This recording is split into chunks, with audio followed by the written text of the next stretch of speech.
You say here, I was the last one off the ship when they dumped us out too far. We marched off the ramp into the water and all walked in a line. I made my way into the icy water that reached up to my chin, holding my rifle over my head, but I wasn't thinking about the water's temperature. I just wanted to get through it alive. The section of shore I landed on was known as Easy Red. We were supposed to be able to walk through the surf and find bomb holes, which would be shelters for us. The Air Corps totally missed Omaha Beach, so there was no protection for us. Those beaches were all mined.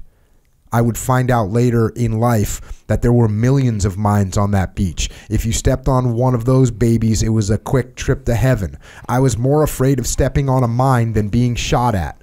I ran toward the cliffs, making sure to step in the same footprints as the man in front of me made. What in the hell am I doing here? The thought pounded in my head as I dodged bullets, determined to stay focused on reaching the safety of the cliffs. How did a simple farm boy from Minnesota land on Omaha Beach on D-Day? Machine guns were firing in all directions with bodies everywhere. Those MG-42 machine guns shot 1,200 to 1,500 rounds per minute. I ran and dodged, finally making my way to a sand berm. The bullets were blasting off the berm as I ducked into it. I wasn't going to get out of that hole no matter what. I smoked at that time, and I had my cigarettes in this plastic bag so they wouldn't get wet. Unfortunately, I didn't have a match. I remember then that I started shaking. Before that moment, I had felt no fear. I turned to my left and saw a soldier lying down with his back toward me.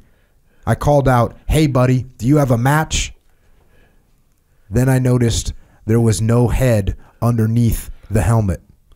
That got me moving. "Jake, move," I told myself. I got up and dashed for the bottom of the cliff wall about 200 yards away. I remember saying to myself, "Jake, what the hell are you doing here?